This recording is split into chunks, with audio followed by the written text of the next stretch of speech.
Officially kick us off. So this has been a blast already. We haven't even gotten started yet. So welcome everyone to the second annual Apocalypse Debate. If you're new to our series, last year was an epic conflict between whether a zombie apocalypse is more dangerous than an alien invasion. Team Alien won. Valerie was a part of our winning team, so she's back hoping for 2 in a row. This year, we've asked the teams to prepare their arguments on who would bring about the ultimate apocalypse, Lord Voldemort or Emperor Palpatine. We will get to that debate in just a few minutes, but I first want to share a little bit about why we're doing this and why I'm asking for your donation today for the Minnesota Urban Debate League. Many of you have probably heard that many people fear public speaking more than just about any other activity. And yet, how important is it that we're able to say what we mean and ask someone else to take action? Most of you on this call talk to customers all the time, buy a product or a service, advocate for a cause, or even change somebody's mind about something. That all requires the ability to organize your thoughts, have empathy for the other person's position, and then be persuasive about how you deliver your message. If that sounds a little like leadership, that's because it is. So debate is not just an extracurricular activity. It's a means of empowerment. And that's why I'm so passionate about what the Minnesota Urban Debate League does. They provide the opportunity for students to learn how to use their own unique voice to make a difference, whatever that means to them. And I'll tell you, there's nothing more inspiring than walking into a high school on a Saturday and see a bunch of middle school or high school students talking about NATO or a lot of other, economic policy or tons of other things that many adults have very difficult time discussing. So debate provides the skills to these students, but frankly, literally, for me, it provides hope for the future that will have these amazing leaders in it. So the way today is going to work, you'll hear a little bit more about UDL from Director Amy Kram-Helwich about UDL and our mission. And then we have 2 brave teams of Microsofties that will offer their arguments in favor of Voldemort and Palpatine. We have 2 UDL students who are serving as our judges. The nice little turnaround for them. And Caden, thank you very much for being here. And Marin, hopefully will get here in a moment. And audience, you do have a role to play. So please do listen carefully to the arguments on both sides. We have a poll at the end and you get to vote. And last but not least, if you're just joining, I am matching all donations made on the Give portal today. Life is going to make it an extra challenge for me. Matt will keep the link posted in the chat. Don't wait, make your donation now. And then let's have lots of fun in the chat as we have already today as we go through. And I will turn it over to Amy to talk a little bit more about UDL. Thank you so much, Barb, and thank you so much to everyone here. I'm just really delighted, and I'm just really grateful for everybody's support. This is going to be so much fun. I can't wait to see it, and I'm excited for all of you to meet our amazing students too. They just give me, like Barb said, so much hope and pride and just excitement about the future. Our students are just truly amazing. The Minnesota Urban Debate League, we've been around since 2004, and our founder, Karen Guerin, Bob Groven, who's helping to moderate the conversation today, and other founding board members brought the Minnesota Urban Debate League to Augsburg University because in 2004, there weren't debate programs in urban schools. There was only just a couple. And our founder and others felt that this was really a social justice issue, an equity issue, because debate can be so transformative for students' lives and their ability to be leaders in their own community and find success in high school and beyond. So the Minnesota Urban Debate League, we provide everything for schools to have a debate program, including we have 5 different programs plus summer camp. And if you head to the next slide, we've got a picture from our students at our summer camp at Augsburg, which is a real treat.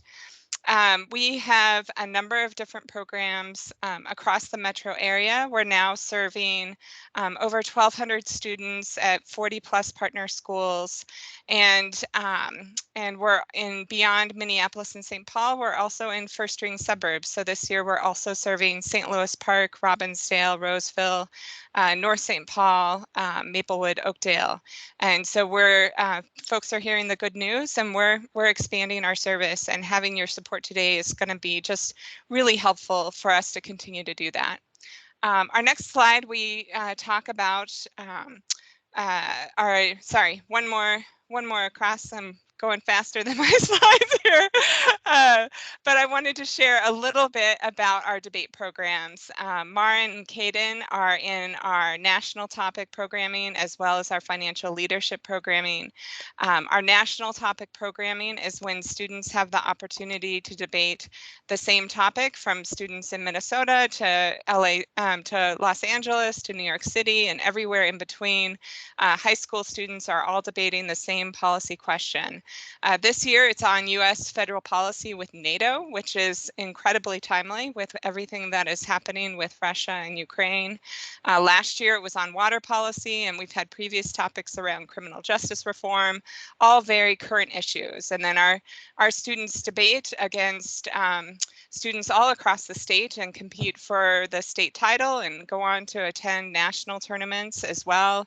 And our students have just a tremendous track record of success. We also have our middle school policy debate programming. We're one of the biggest, if maybe not this year, the biggest middle school program in the National Urban Debate Leagues. We plan on serving between 500 and 600 middle school students across the metro, and they'll also be debating these similar national topics. In addition to those, we have our community leadership programs, which include our Spanish Debate League. We're the second largest Spanish debate program in the country, and we have middle and high school students who debate entirely in Spanish. And it allows heritage Spanish speakers to build their academic Spanish skills and their debate skills and critical thinking and some of those important outcomes. We also have an East African Debate League, which is focused on Somali and East African students, and using debate as a community a problem-solving tool, and bringing elders from the community with our students and tackling areas of controversy within the community. And our last community leadership initiative is our financial literacy leadership debates, which is about equipping girls and gender non-binary students to close the gender gap in financial literacy. And so our students are debating about different trade-off financial questions. So examples have included, is it better to do traditional investment versus Bitcoin or cryptocurrency? I knew nothing about that and learned a whole lot about that topic with our students last year. But it's a great way to energize financial literacy education and for our students to learn different financial literacy questions.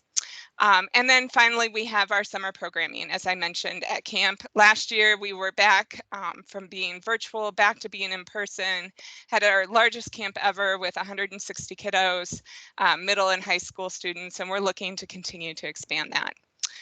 Some of our important outcomes that students experience when they participate in our programs, and that's on the next slide, Barb, is that we know that debate is really well researched and has great evidence. As debaters, we love evidence, and we know that it works. We know that debaters versus their peers have 8 times better school attendance, have increased ACT scores, are more likely to take advanced courses, are better at analyzing information, and more likely to engage in class, and test higher in self-esteem and increasing their reading comprehension. So debate has a number of wonderful outcomes where students are able to tackle these difficult subjects, really dig in, get in their competitive spirit, and take these skills and apply them to their life and to their communities and become strong advocates, which is, as Barb said, are so many reasons why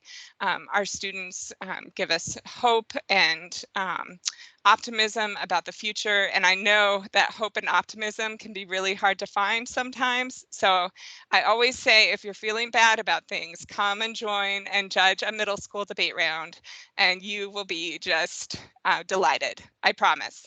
So with that, I am going to turn it back over to Barb, and I cannot wait to see what our debaters have in store today. And we'll see if Marin is here to join Caden in introducing themselves. Yeah, Marin is here, so awesome. Bob, do you want to kick us off? Absolutely. So as Barb mentioned, my name is Bob Groven. I'm chair and professor of communication studies, film and new media at Augsburg University, and also one of the founders and the head of the Minnesota Urban Debate League. And we cannot thank you all enough for being here, especially thank the debaters who are willing to defend ultimate evil on both sides of the topic. Our purpose here at the Apocalypse Debates every year is to prove that there are other signs to the end of the world, not just the shotgun wedding between Elon Musk and Twitter. There are other things that are proving that the end is truly nigh. I'll also point out that I am a product of urban debate. I debated myself at Como Park Senior High in St. Paul at a time in which there were debate teams at every high school and every middle school in the Twin Cities. And then sadly, not because of me, but after me, they died. And the Urban Debate League is our effort to reinstall that and to make certain that every kid everywhere has the opportunity to gain the leadership skills that urban debate can give them. All right, so once again, as Barb said, the topic for today is who would bring about the ultimate apocalypse, Lord Voldemort or Emperor Palpatine. The format for today is that we have two teams of two debaters. Each person is going to give two speeches that are, we call constructive speeches. So they're the first speeches that are a little bit longer, about 3.5 minutes. And then each person will also give 2-minute rebuttals. And in between the constructives, we will have crossfire, which is a sort of free-flowing question and answer period where one team will start off the questions, but then everybody can pile on. And that's my job, to be the referee, to try to get them to all fight with each other as much as physically possible over Zoom or over Teams. Sorry, Whoa! my bad. I might have done that on purpose. Now we're going to get to know our students a little bit better. So I'm going to ask Marin and Caden to both tell us your name, your grade, your school, and what is it that keeps you doing debate? Why do you keep wanting to do debate? I'm assuming it's not giving up at 6 a.m. on Saturday in January. So what is it? So Caden and Marin, why don't we have Caden, why don't you go first? Hi, yeah. I'm Caden Mayer. I'm a senior at Central High School. This is my 6th year doing policy debate. I debated with the MNUDL in middle school as well. And I think that my kind of favorite part about debate, specifically in the MNUDL, is the community aspect. Getting to meet students from other high schools in the area who also are benefiting from the MNUDL and have kind of the same shared interests, as well as it has definitely improved my writing and public speaking abilities by just a comical long shot. And so that's kind of what brings me back. I would also like to throw it out there that I am an avid Harry Potter fan, but have never seen Star Wars in my life. So just so you guys are aware, I will need some sincere explanation when it comes to the Star Wars team, but that is not to say I am biased, just a heads up. All right, fair enough. It's good to be transparency in decision making. All right, Marin. Yeah, hi, my name's Marin Lean. I also go to Central Senior High.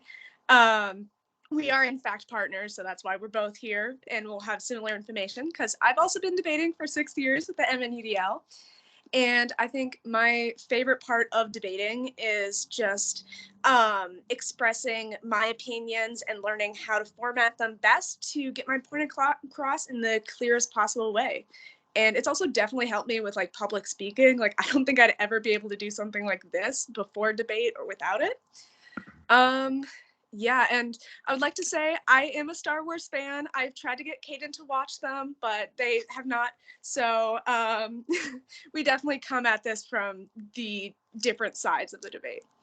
That's perfect. That's perfect. We have bias on both sides. It's just like America. We've got red and blue clashing. The debate hasn't even started yet. All right, so now it's time for the debate to start, and I'll ask each of the debaters to introduce themselves before they actually start their speeches. The debaters will be timing themselves, although I also will time along just in case anybody, is motivated by evil to cheat the rules a little bit. I'll try to nudge them back in. So we're going to start with Team Voldemort, and I believe Mark Rask is kicking us off.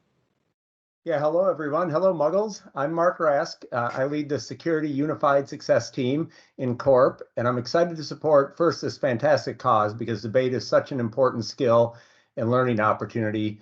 Being able to lay out and support an argument with facts while also actively listening to the other side's position is a critical skill and one we definitely need more of in this world. So happy to be here. Also, I'm a proud alumni of Hogwarts, House Gryffindor.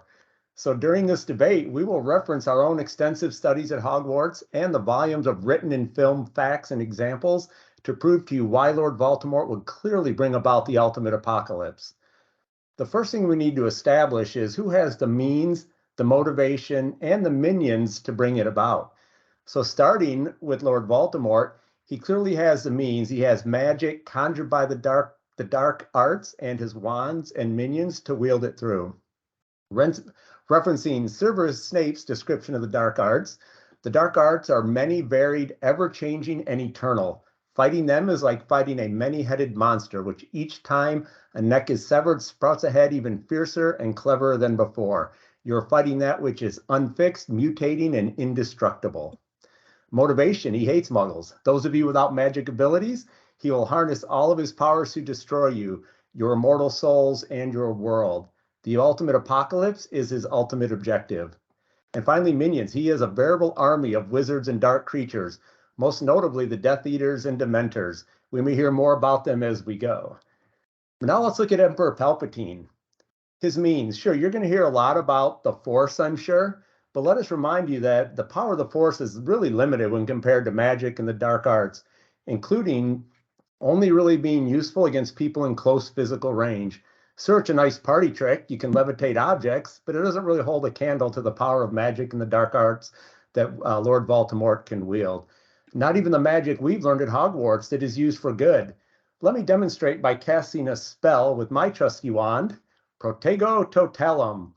That's a field charm that will protect all of you nicely from the Force you're going to hear about. And then motivation. Sure, Emperor Palpatine is motivated, but his motivation is for political power fueled by greed. He wants to rule a galaxy, one that is far, far away from us, not destroy it. There's nothing for him to rule, nor power to yield if the ultimate apocalypse occurs. So he's not motivated really to that end. And then minions, he really has no loyal followers. Sure, he commands armies and the stormtroopers, who always seem to get outwitted and never seem to win any battles, but they would also be destroyed in the apocalypse. So clearly, they don't have any motivation to help him achieve it. So as I sum up my opening, I'd like to come to a quote from the Goblet of Fire that speaks to the mean motivation and minions of Lord Voldemort and has us ponder the question, what is the ultimate apocalypse for all of you muggles? More to come from that, from my partner Jenna on this. But now here's what we can learn from the first Wizarding War. So speaking of Lord Voldemort, you don't know who his supporters are. You don't know who's working for him and who isn't.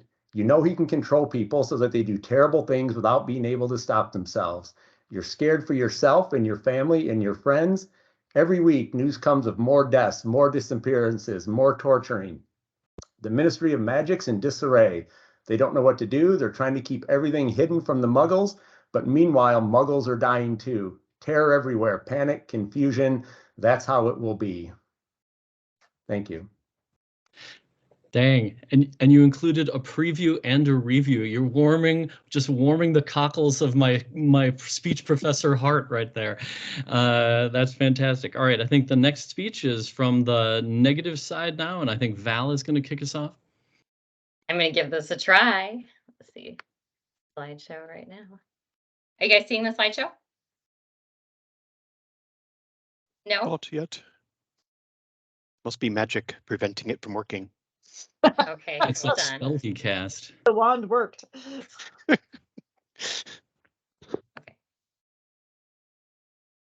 Try this again. You seeing it now? Yeah, we do. Okay. Yes. Okay, so we're here today to talk about who is going to be more likely to bring about a cataclysmic apocalypse. We've got on the one corner, Emperor of the entire galaxy, Palpatine, who has demonstrated his ability to destroy entire planets. And then in the other corner, we have Lord Voldemort, who really had a rough childhood, and he tried really hard to take over Hogwarts, as well as to wield some influence. He effectively wielded some influence on the city area of London.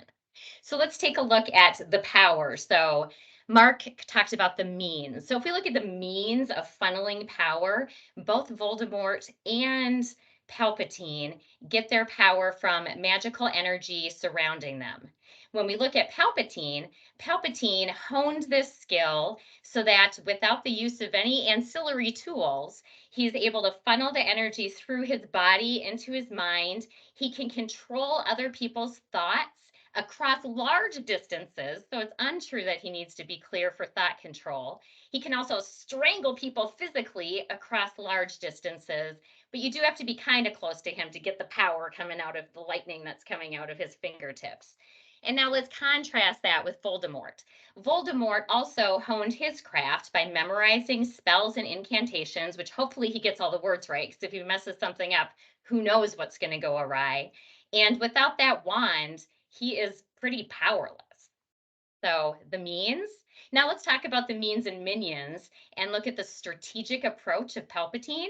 So Palpatine rose from a senator in the Republic to the Chancellor and all the way up to the Emperor of the Galactic Empire. So he through intelligence, was able to influence and control all the way up again to the galactic level. And with this power, he was able to do things like create a minion army, clone army with 1.8 million clones, as well as generate weapons of mass destruction capable of doing things such as destroying entire planets on a whim.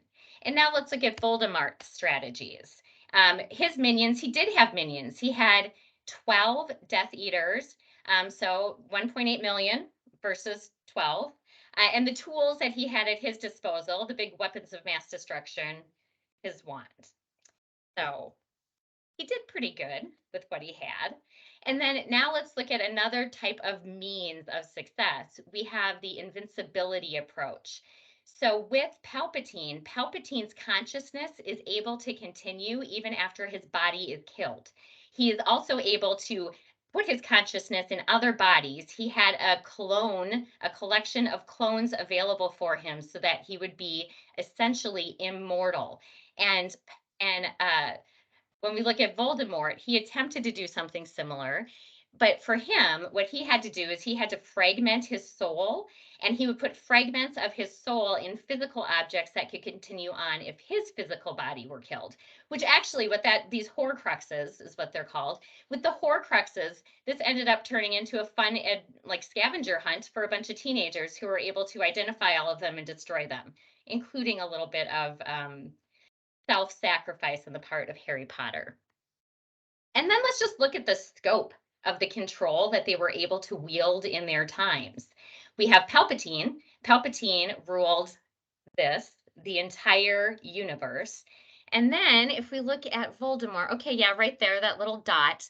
I think Voldemort attempted to get control of Hogwarts. He did, it was kind of scary for a while.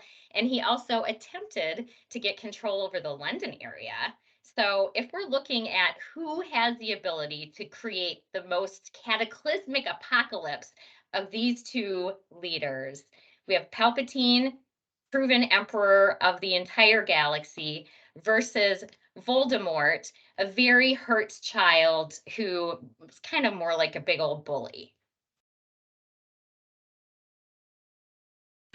Excellent. That's fantastic. And we had good visual aids. This is just a great lesson in how to do public speaking all the way around. I love it. Also, we've got the consciousness moving from place to place, which is like the AI singularity, proving that, if Meta was going to achieve that first, then who does that mean would be Palpatine?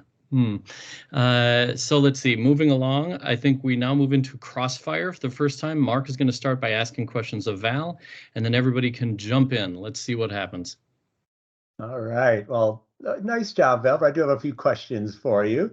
So first, I think you started out with talking about his power over the entire galaxy. But I'd like to ask you, isn't the opening that he is part of a galaxy far, far away? Not the entire galaxy, but one very far away, inconsequential to those of us here living on Earth participating in this debate and who would be actually worried about an apocalypse. He was in a galaxy far, far away, but that was part of our grand universe, and he had the traveling capabilities and technology to kind of go wherever he wanted. Okay, well, we'll see how that plays. But now let's also talk about, the fact you talked a little about his powers, the Force. Obviously, we're a little difficult, or I was, on the Force when we kicked this off. You mentioned he can choke people. I will grant you that. Maybe he does have some work over distances. He can choke people. It's going to take a long time to bring apocalypse if you try to choke people one at a time. But I'll just leave. That's true. I agree. The Death Star, though, kind of gave him a little bit more in his pockets than the individual choking. Oh, and plus the 1.8 million clones. Yeah, so speaking of clones, I believe they're mainly just humans, right? Just kind of, they might be clones of each other, but they're humans. And I know you brought that up in kind of defense against really the Death Eaters and the Dementors that Lord Voldemort will bring to bear. Let me maybe share a quote around Dementors. Here's what a Dementor is. If it can, the Dementor will feed on you long enough to reduce you to something like itself, soulless and evil. You'll be left with nothing but the worst experience of your life. That sounds like really an ultimate apocalypse to me if somebody's going to steal your soul versus, I think for individual soul stealing, I agree. A Dementor sounds pretty horrifying. But when we talk about just the scale at which the Dementors can travel, I never heard of them leaving the Earth. Well, which is okay. Our ultimate apocalypse is all of you muggles here who's going to find that Earth no longer exists and your souls are stolen. So we'll let our muggles be the be the deciders of that. All right, we got time for one more if you want to do it. Otherwise, we're just about. I have a closing comment. Oh, excellent. Can you wait? No, is she breaking the rules? Wow. We've had both costumes and props. Dang. This is commitment to roles. Because maybe. All right. Sorry, go ahead, Mark. Oh, sorry. I say if I did have time. When I know you kind of made fun of Harry Potter beating Lord Voldemort, but if I recall, wasn't Emperor Palpatine simply just thrown over a railing by Darth Vader, and that kind of ended him? Didn't seem to put up much of a fight. Because he returned. He returned.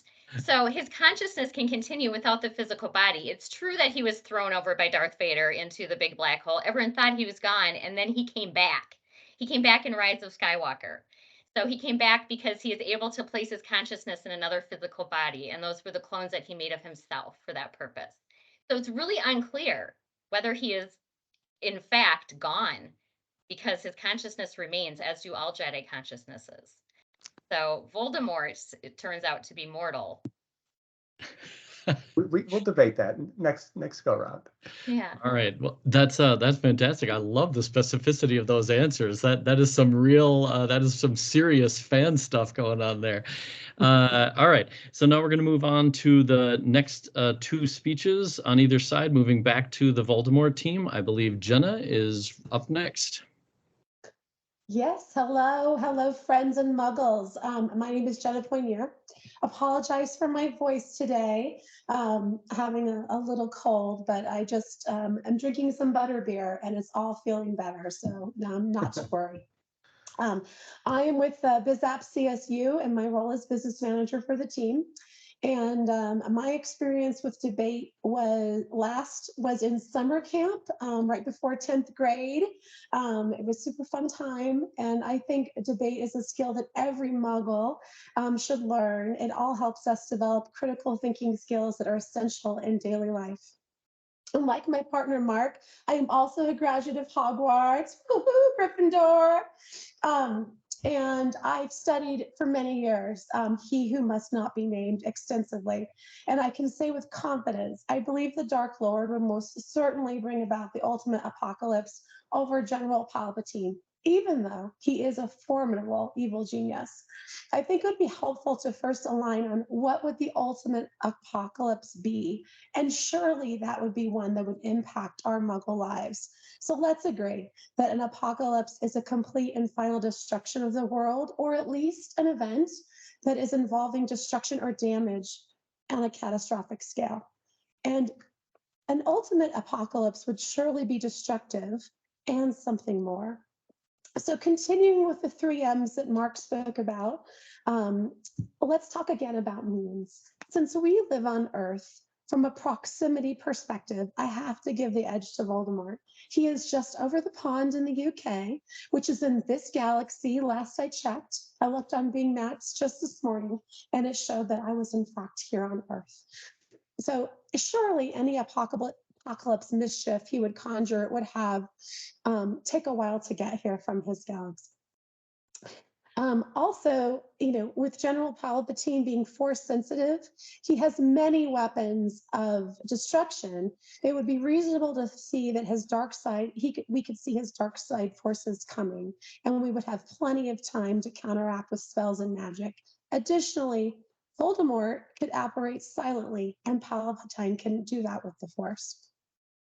And we've got motivation. Lord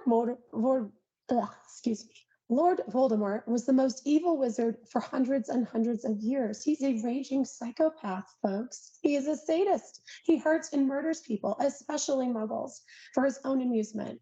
And as I've learned from Wikipedia, he is obsessed with ridding the world of Muggles, anyone from non-magical heritage. So that's you and me. He's after you and me. He is trying to get rid of us. It isn't a big leap that he would bring about an apocalypse, whereas General Palpatine was all about power. He wanted to stay around. He wasn't wanting to destroy the Earth. And then minions. So back to minions, planning and executing the ultimate apocalypse is going to take some work, meaning you need a loyal army for mass destruction. And it really isn't about numbers. I appreciate Val's very cute facts that she shared with us. Big billions versus 12 Death Eaters, but they were loyal, and loyalty counts. So also, while Death Eaters and Dementors, they were very loyal, they were very evil, they were also capable of giving you very deep sadness. So imagine great physical destruction, but also not feeling your soul. As my former professor Albus Dumbledore used to say, get to near a Dementor and every good feeling and every happy memory will be sucked out of you. So to summarize, in practical terms, General Palpatine, he lives in a galaxy far, far away. Even if he wanted to bring about destruction, we'd see him coming for days, and we could defend against his dark force with some of our dark arts of our own. Simple tools like the Marauder's map would allow us to see him coming, and we could conjure up a few silver shields and an anti-intruder jinx, and we would keep him at bay. And as Mark established, Palpatine doesn't have a motivation for apocalyptic destruction, but Voldemort does. And as a psychopath, he has no remorse and no sympathy, and he has really no need for companionship. He has nothing to lose. And point 3, Voldemort has soul-crushing Dementors on his side. Imperial stormtroopers are nothing more than controlled muscle with some plastic coating. So, and because of these points, I believe Lord Voldemort would bring about the ultimate apocalypse. Excellent. Wow. Everybody's using such fantastic outlines and previews. I wish I could get the students in my classes to do this. All right. So next up, we've got Tom, who's going to flip us over back to Team Palpatine. Oh, nice. More costume. Excellent. You're on mute. That was probably my that force charm. isn't very good.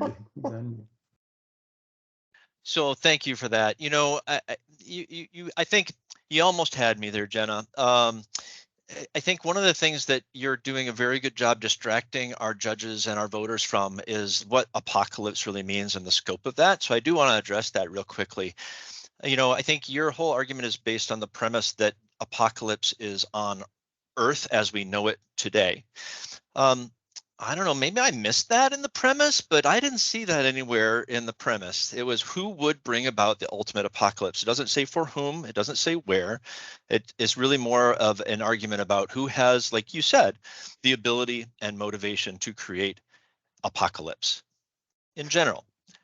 So let's talk about that. Let's talk about motivation. And I forgot to introduce myself, by the way. So let me backtrack and do that real quick. My name's Tom Noble Peel. I am a manager in our security practice here in Department of Defense Consulting for Microsoft. I am a debating noob as of today. I did some speech in high school, and theater and related things, but I'm a debating noob. But I'm going to kind of leverage my liberal arts background and my master's degree in theology and talk a little bit about the spiritual side of things and a little bit about the psychological side of things. So let's look real quick at Lord Evoldi. So did a little bit of research on his motivation and his psychology, and I found a really interesting article in The Atlantic that I'm just going to quote really quick. The article is called "The Psychology of Voldemort." It said, and I would agree, and I think you would too, is that he was motivated by immortality, superiority, racial cleansing, and more than a bit of self-hatred, because remember, he himself was a half-blood. He was a mudblood, as he said. That psychology really was his primary motivation. Now, so his evil is really the classic evil of self-interest and bigotry. And if you want to get theological, this is really like original sin. It's the thinking you know the truth better than other people and therefore are better than other people. That's not, and I'm not arguing that's a good thing. I wouldn't necessarily call that ultimate evil either.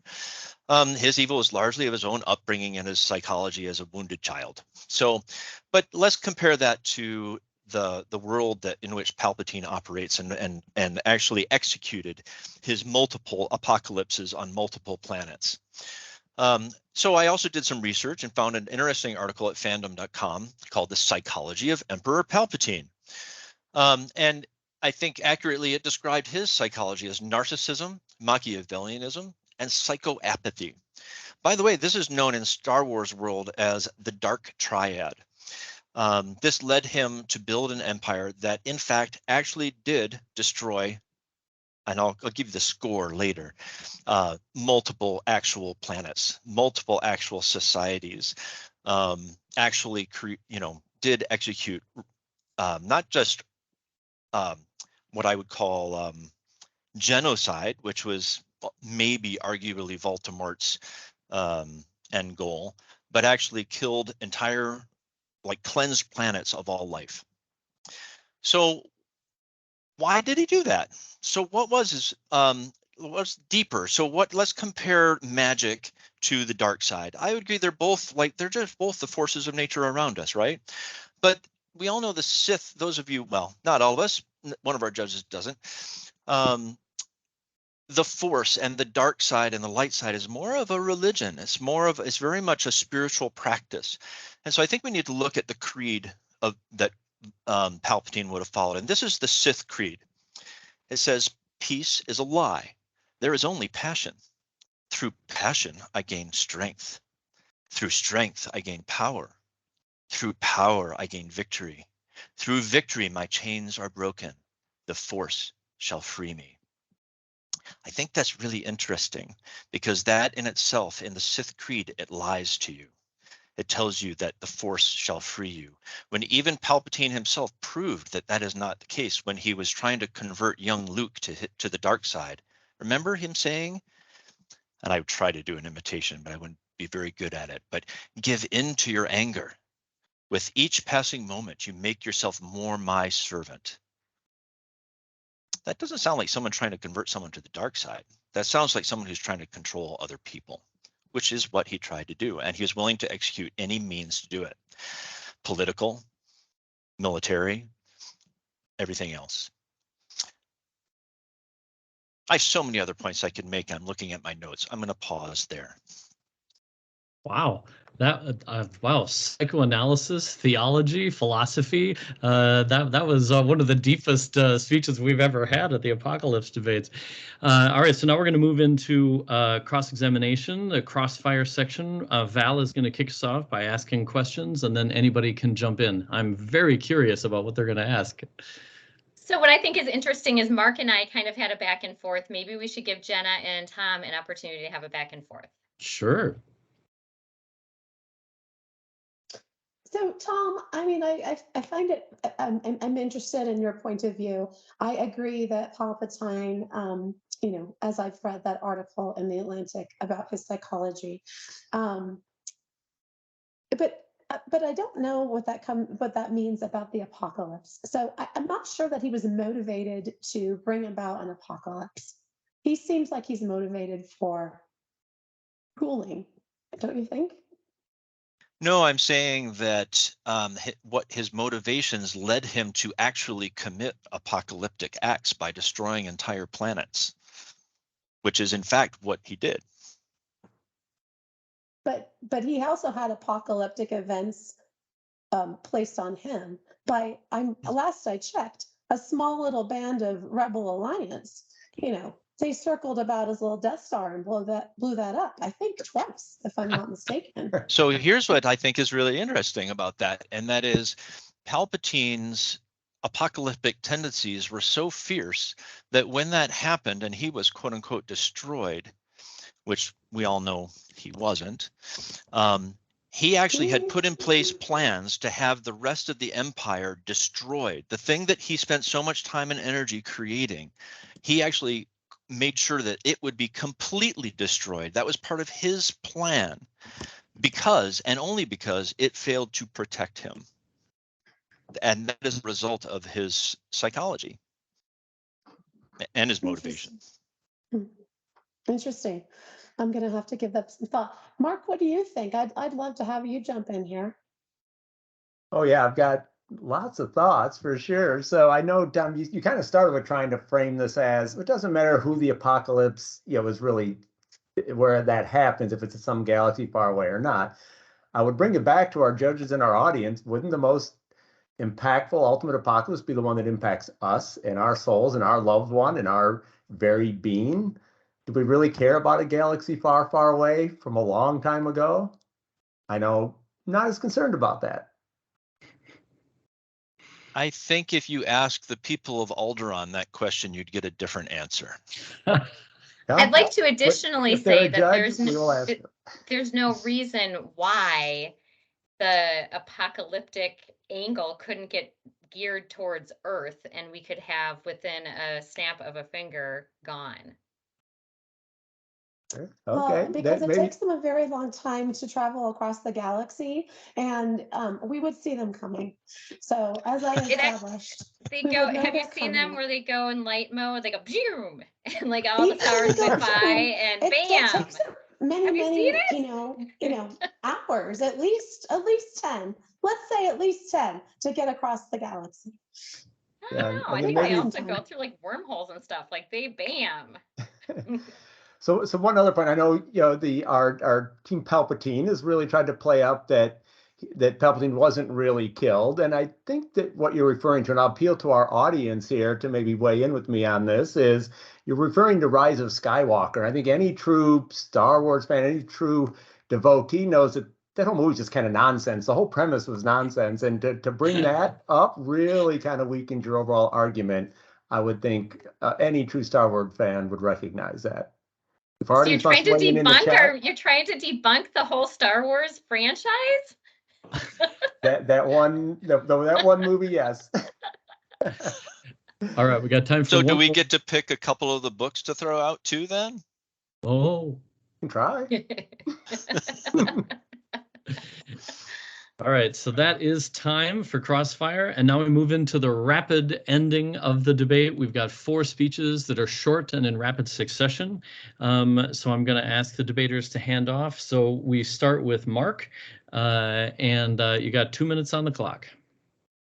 All right, so let's see. We've covered a lot today, and I would bring it back to, again, I'll remind you around the means, the motive, and the minions. I think we've done a great job of laying out while Lord V has all those in spades, and while Emperor Palpatine not so strong.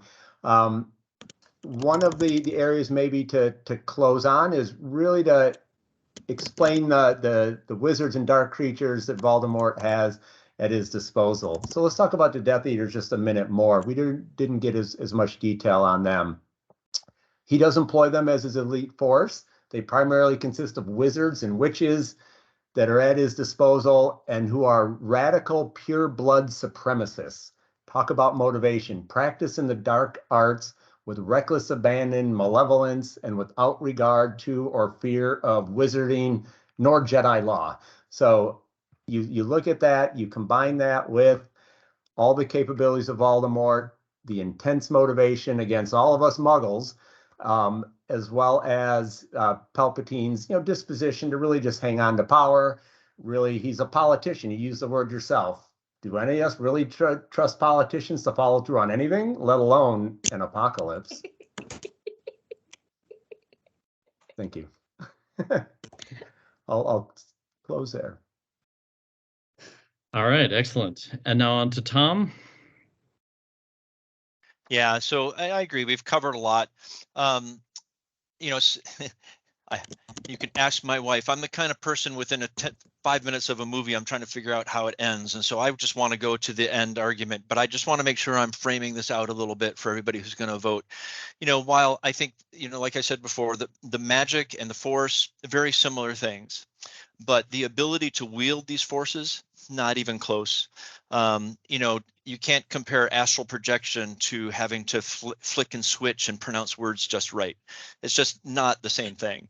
The scope is not the same. And I'll get back to that here in a minute, because that's really, I think, the main thing we need to focus on. And especially the mastery is not the same. I mean, let's look at the skill level. I think I just have to go to Voldemort's inability to control his magic to the point where it was like, oops, I created a Horcrux in Harry Potter. And, oh, I never figured out that I actually did that. But, gee, Dumbledore did. That ended up being my downfall. Oh, shoot. That just doesn't wash against the kind of power that Palpatine wielded. We've talked a lot about motivation. Voldemort's xenophobia versus Palpatine's surrender to ultimate darkness. Really? Not the same thing. Voldemort's end goal, even as you said, was the destruction of Muggles. Is that really apocalypse? Is it really? I mean, yeah, it's not a good thing. Racial cleansing, if you will, is not something that I would condone, but I wouldn't call that a global apocalypse either. It's not the end of civilization or life on our planet as we know it, which I think is a generally accepted concept of apocalypse.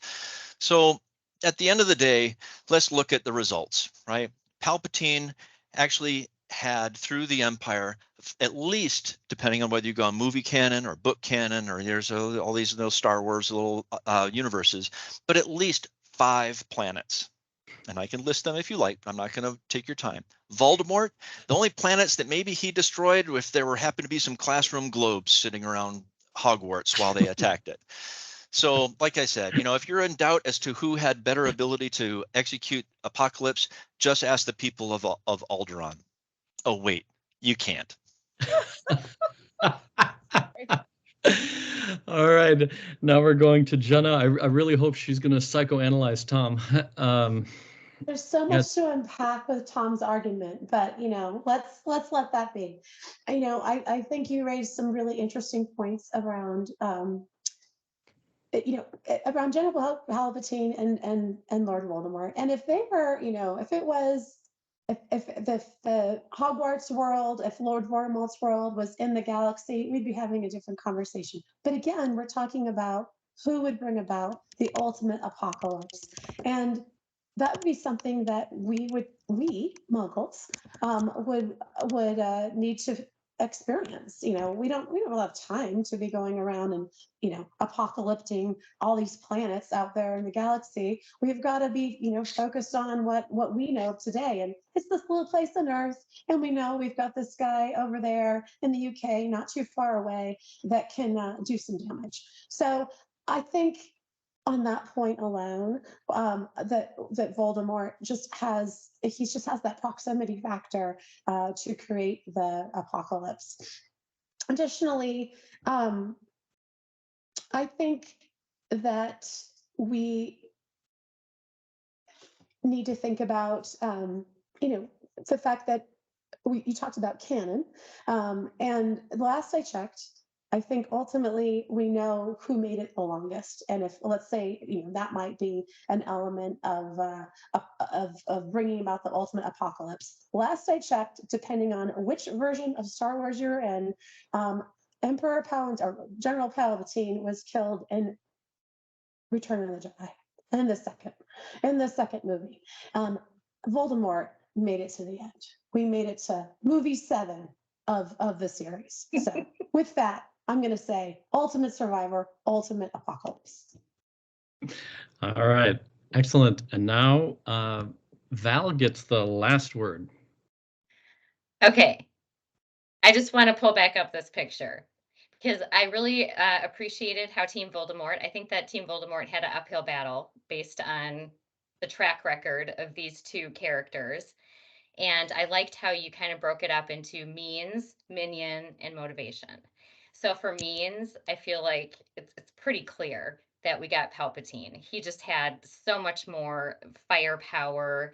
He just had so much more technology. He just had such a wider scope. And then when we look at the minions weight, we had Palpatine again with millions. We had Voldemort with, 12 buddies. So I feel like the minions argument too has to go Palpatine. And then when we talk about the motivations, both of these characters are portrayed to be pretty dark and pretty evil. And the depths that they are willing to go to unleash hurt on people, I still feel like Palpatine has definitely had that because he's proven that he's willing to wipe out entire civilizations. However, no matter how you look at it, I think everyone would have to agree that Palpatine for sure wins by at least a nose. Ouch. I That get was it. great. These concluding lines are sharp. Okay, and Val is all right. Excellent, great. All right, so now we move on to the decision part. So this means that you in the audience also get to vote on the decision, and a poll will be put up that you all can vote on. And in the meantime, we will hear from our 2 student judges. And I just want to check in, Barb, to make certain that the poll is already available to people. I will. Let's hear the judge decisions, and I'll pull it up here in a moment. So hang on, folks, it's coming. Okay, got it. Well, I enjoyed watching our 2 judges argue with each other in the chat. So let's watch them argue with each other now. And the fact that they're debate partners arguing with each other guarantees that whatever they say now will last all year. Let's hear first from Maren. Yeah, okay. So I think in the end, it kind of comes down to 2 points. I thought the most interesting debate that was happening was, what does apocalypse even mean? Like, this is an actual debate argument that you don't hear very often in like outside policy debate rounds, but it's incredibly important because when we're discussing a term, we got to know, what does it mean? And I think Palpatine is winning on this point because I think apocalypse is like total destruction, and they've proved Palpatine will totally destroy planets. But what I think is interesting is no one mentioned that apocalypse is a Muggle idea. So wouldn't it be only Muggles who could know the definition of it? I think that might have been interesting, but and so I wasn't going to bring it up. For me, the second point was, what's the impact? What's the biggest thing that could come out of these people or these villains that they have shown to be able to do? And I think I'm going to have to go with Palpatine on this again. I thought it was very funny, and it was a very strong statement of what is apocalypse. Let's ask the people of Alderaan. And I think Voldemort had a really interesting argument of how close they are proximity-wise. But I do think that with just the scale of it goes to the dark side. I also really thought it was funny about talking about like the canon and like episode 9. I didn't realize that was going to come up, but yeah, that's a rough movie to watch as a fan, I gotta say. All right. All right, so you're voting Team Palpatine then. All right, Caden, what do you say? I, for once, am not actually going to disagree with Marin. I, too, am voting Team Palpatine. Oh my God. It's astounding. I usually disagree with her, trust me. But I think that for me, the strongest point that I had on my note sheet for Voldemort was definitely the proximity argument. I think that is a really good argument, especially because, you know, I thought that the whole idea that like the apocalypse on Earth is what matters most was really strong. I thought that was a good argument to make. I think that in the end, though, I do agree with Team Palp. I think that they have the capability to wipe out multiple planets, and I think that they also kind of had some good arguments about means in terms of like the allies and clones. Is that 1.8 million something to be able to do some damage there. And I gotta say, I did love some of the references, like the nose argument and everything. It was really great. And as someone who is an avid fan of Harry Potter, I am very surprised to find myself voting for Team Palpatine. But it was an awesome debate. All right, thank you so much, student judges. All right, Barb, are you going to give us the results of the audience poll here? Well, hopefully Mark and Jenna will still come back next year, and so the apparently is a unanimous decision in this case, but just really awesome argumentation on both sides, and really I'm always shocked at how much great research you can find on these like completely made up topics. It's true. It's true.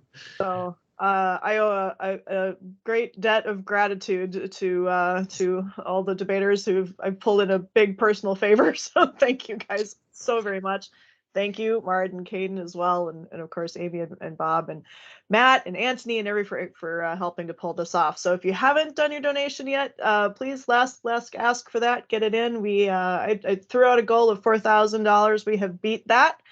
So the minimum of 12,000 for UDL, but more the merrier. Honestly, it really goes to help bring up brilliant people like Caden and Marin, and we can't have enough people like that on the planet. And because the apocalypse was made up, they will thrive and lead and do great things. So thank you all so very much, and have a great day. And if you have any ideas for topics for next year, put them in the chat, because can't start planning too early. So thank you all so very much. Hey Val, Thanks Astral to Barb. Project high five. Thank you. Thank you. Nice job. Best Palpatine. meeting all year. Yeah, and Mark and Jenna, you guys did, you were scary to debate against, and I was trying to figure out what angles you were gonna take. You had some good angles. Yeah, so thank you guys. That was It's super fun, fantastic. It guys. was fun. We knew it was a tough climb. Yes, it was. Okay. Okay. Thanks, everyone. Thanks you. Bye-bye. Thank you. Thank you so much, Barb. That was fantastic. Oh, I was just. That's great. The one thing I don't like about Teams is everybody's on mute, so you can't hear the laughter. But I was just cracking up, and just based on the chat, I think a lot of other people were too. So Just some fantastic one-liners in there. Oh my gosh, yes. I've Where you met- could have evidence from the Atlantic and Fan Daily, like